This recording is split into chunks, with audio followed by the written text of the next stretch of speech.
ایک دفعہ کا ذکر ہے کہ کسی گاؤں میں ایک غریب لکڑہارا اپنی بیوی اور 2 بچوں کے ساتھ رہتا تھا۔ وہ بہت غریب آدمی تھا۔ وہ جنگل سے لکڑیاں کاٹ کر فروخت کرتا۔ جس دن اسے خشک لکڑیاں مل جاتی تو وہ انہیں بیچتا اور کچھ خرد و نوش خرید لاتا، لیکن بڑی مشکلوں سے اس کے اخراجات پورے ہوتے۔ لکڑہارے کی بیوی اپنی غربت سے بہت تنگ آ چکی تھی اور آئے دن ان کا آپس میں لڑائی جھگڑا ہوتا رہتا۔ جس دن لکڑہارے کو جنگل سے خشک لکڑیاں نہ ملتی تو اسے بیوی بچوں سمیت بھوکے پیٹ ہی سونا پڑتا تھا۔ ایک دن جنگل کی طرف جاتے ہوئے اسے ایک گھر نظر آیا۔ وہ دبے پاؤں اس گھر میں چلا گیا۔ وہ گھر بہت خوبصورت تھا۔ ہر چیز نمایاں اور صاف و شفاف دکھ رہی تھی۔ اتنا صاف ستھرا گھر اس نے کبھی نہیں دیکھا تھا۔ جب اس نے گھر میں نظر دوڑائی تو اسے گھر میں کوئی انسان نظر نہ آیا۔ لکڑہارا سوچنے لگا کہ اگر گھر میں کوئی نہیں رہتا تو یہ گھر اتنا صاف ستھرا کیسے ہے؟ خیر، وہ ایک لمبی سانس بھر کر میز پر جا کر بیٹھ گیا اور اپنی بیوی کی باتوں کو سوچ کر پریشان ہونے لگا کہ اگر آج بھی گھر جاتے ہوئے کچھ نہ لے کر گیا تو بہت جھگڑا ہوگا۔ اسی دوران کسی نے اس کے کندھے پر ہاتھ رکھا، لیکن وہ اپنی پریشانیوں میں گمسم سامنے کی دیوار کو بے خیالی میں گھور رہا تھا اور اندر ہی اندر اپنی حالت زار پر رو رہا تھا۔ اچانک اسے اپنے عقب سے آواز آئی اور اسے تب محسوس ہوا کہ کسی نے اس کے کندھے پر ہاتھ رکھا ہوا ہے۔ وہ خوف زدہ ہو گیا اور اس کے جسم سے پسینہ چھوٹنے لگا اور کپ کپی طاری ہونے لگی۔ لکڑہارے نے اپنی نشست سے اٹھتے ہوئے جب پیچھے مڑ کے دیکھا تو ایک پراسرار شکل دیکھی اور دیکھتے ہی چلا اٹھا۔ ایسی عجیب و غریب شکل جس کا اس نے کبھی تصور بھی نہیں کیا تھا۔ وہ نہ تو انسان لگتا تھا نہ گدھا۔ اس کا اوپر والا دھڑ گدھے کی طرح تھا اور نیچے والا دھڑ آدمی جیسا، لیکن وہ انسانی آواز میں بولا، گھبراؤ نہیں، میں تمہیں کچھ نہیں کہوں گا۔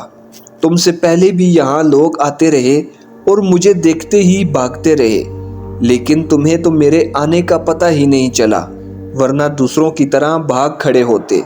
اب اس نے لکڑہارے سے دریافت کیا کہ وہ کس پریشانی میں ہے اور اتنا گمسم کیوں بیٹھا ہوا تھا۔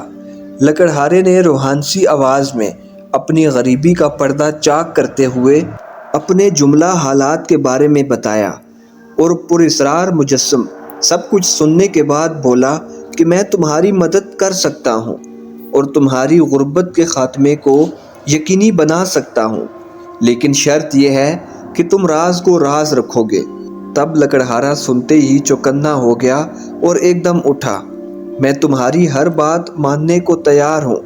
یہ سن کر اس پراسرار مجسم نے کہا، میں تمہیں ایک درخت کے بارے میں بتاتا ہوں جس کے پتوں میں انسانوں کے لیے علاج و شفا ہے۔ تم اس کے پتوں سے لوگوں کا علاج و معالجہ کرنا اور جائز منافع کماتے رہنا۔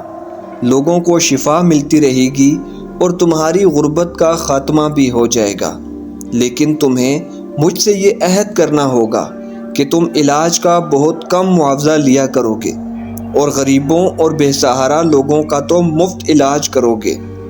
لکڑہارے نے اس بات کا بھی عہد کر لیا۔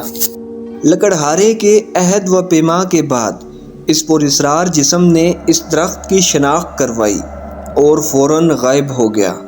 لکڑہارا کچھ غیر یقینی اور تذبذب کی کیفیت میں اس درخت کے پتے اکٹھے کرنے لگا اور اس کے ساتھ بتائی ہوئی دیگر جڑی بوٹیاں بھی جمع کر کے گھر کی طرف پلٹا۔ جب وہ گھر پہنچا تو آج پھر اس کے پاس کھانے پینے کی اشیاء نہیں تھی، جسے دیکھتے ہی اس کی کھڑوس بیوی اس پر برسنا شروع ہو گئی اور حسب معمول کوسے دینے لگ گئی۔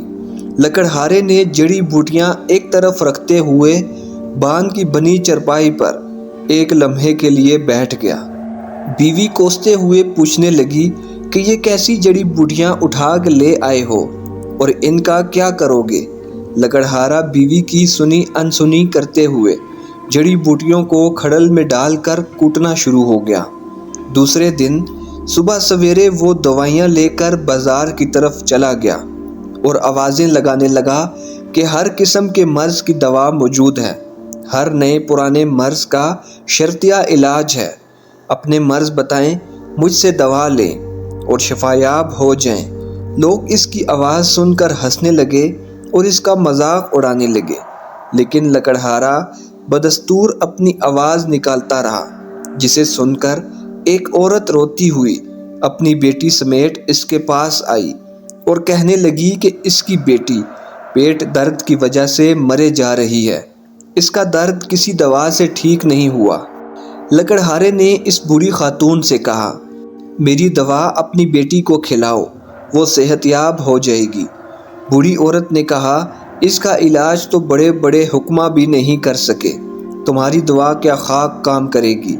لیکن لکڑہارے نے بڑے پر اعتماد طریقے سے اس بچی کو پانی کے ساتھ دوا کھلا دی اور دیکھتے ہی دیکھتے بچی کا درد غائب ہو گیا۔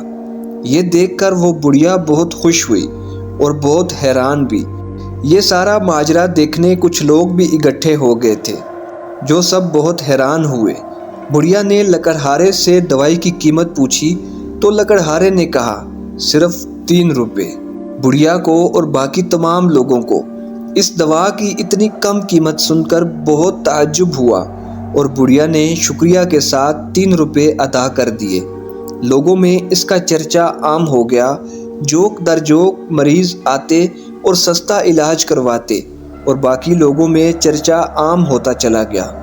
جوں جوں لکڑہارے کی دوا مشہور ہوتی گئی، لوگ زیادہ آنے لگے۔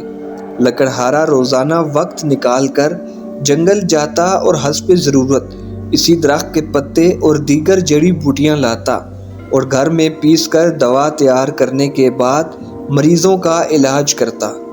دیکھتے ہی دیکھتے لکڑہارا امیر ہونے لگا اور اب تو غریب لوگوں کی مالی امداد بھی کرنے لگا۔ ایک روز ایک خوبرو جوان لکڑہارے کے پاس دوا لینے آیا۔ لکڑہارے نے حسب معمول بہت کم قیمت پر اسے دوا دی تو وہ آدمی بہت خوش ہوا اور پوچھنے لگا، کیا تم نے مجھے پہچانا؟ لکڑہارا اسے تجسس سے دیکھنے لگا لیکن اسے پہچان نہیں پایا اور کہنے لگا، نہیں، میں نہیں جانتا کہ آپ کون ہو۔ اس آدمی نے مسکرا کر کہا، میں وہی آدمی ہوں جس نے تمہیں اس درخت سے متعارف کروایا تھا جس کی تم آج دوا بنا کر بیچتے ہو۔ وہ مزید بولا، میں بہت خوش ہوں کہ تم نے ایمانداری سے اس کام کو شروع کیا اور لوگوں سے پیسے بھی بہت کم لیتے ہو۔ لکڑہارا حیران تھا کہ اس کی تو عجیب و غریب، ڈرونی اور پراسرار شکل تھی اور آج عام انسان جیسا خوبصورت جوان ہے۔ لکڑہارے نے دریافت کیا کہ پہلی ملاقات میں آپ کی شکل ڈراؤنی کیوں تھی؟ وہ آدمی ہنسنے لگا اور بتانے لگا کہ وہ دراصل ہیون نگر کا شہزادہ ہے۔ اس نے آگے بتایا، وہ اور اس کا بھائی گیند بیٹ کھیل رہے تھے کہ اس کی گیند جھاڑیوں میں جا گری اور جب وہ اسے لینے گیا تو وہاں ایک بزرگ بیٹھے نظر آئے جو اپنی عبادت میں مصروف تھے۔ دراصل ہماری بال غلطی سے ان کو جا لگی تھی جس سے ان کی عبادت میں خلل آیا تھا۔ میں تو بچہ تھا اور بہت شرارتی ہی تھا، گیند لینے گیا تو ان بزرگوں کی ناگواری پہ میں بدتمیزی سے پیش آیا تو ساتھ ہی انہیں ٹھوکر بھی مار دی، جس کی وجہ سے بزرگوں نے مجھے بد دعا دی اور میری شکل بگڑ گئی۔ شکل بگڑنے کے بعد میں انتہائی پریشانی کے عالم میں ان سے معافی طلب کرنے لگا، لیکن بزرگ انسان نے ایک شرط رکھی کہ اس کا حل تب ہی ممکن ہے کہ تم اچھائی بانٹتے رہو اور مخلوق تم سے خائف نہ ہو، اور کوئی بھی ایسا کام کرو جس سے مخلوق مستفید ہو۔ مجھے اس درخت کے بارے میں اپنے اجداد کی تحقیق مواد سے معلوم ہوا تھا کہ اس میں ہر بیماری کے لیے شفا ہے۔ کوئی انسان میرے قریب ہی نہیں ٹھہرتا تھا کہ میں یہ اچھا کام کر کے اپنی سزا کا مداوع کر سکوں۔ جو بھی مجھے دیکھتا ڈر کے بھاگ کھڑا ہوتا۔ میں نے اس سزا کی قید میں برسوں گزار دیے، تب جا کر تم سے میری ملاقات ہوئی اور یوں تمہاری ایمانداری کی وجہ سے اس بد دعا کا اثر ختم ہوا۔ اور دوبارہ میری انسانی شکل بحال ہوئی۔ اس کے ساتھ ہی وہ تسلسل میں بولا کہ اب مجھے اجازت دو۔ وہ یہ کہہ کر رخصت ہو گیا۔ لکڑہارا اپنی ایمانداری کی وجہ سے امیر تر ہوتا گیا اور لوگوں کا بہت قلیل سے پیسوں میں علاج کرتا رہا اور عیش و عشرت اس کے پاؤں چومنے لگی۔ تب سے لکڑہارے کی بیوی لکڑہارے کے ساتھ خوش رہنے لگی اور اس کو عزت سے پکارنے لگی۔ دوستو، اگر آپ کو یہ کہانی اچھی لگی ہو تو ویڈیو کو لائک کریں، چینل کو سبسکرائب کریں اور ویڈیو کو دوستوں کے ساتھ لازمی شیئر کریں۔ شکریہ۔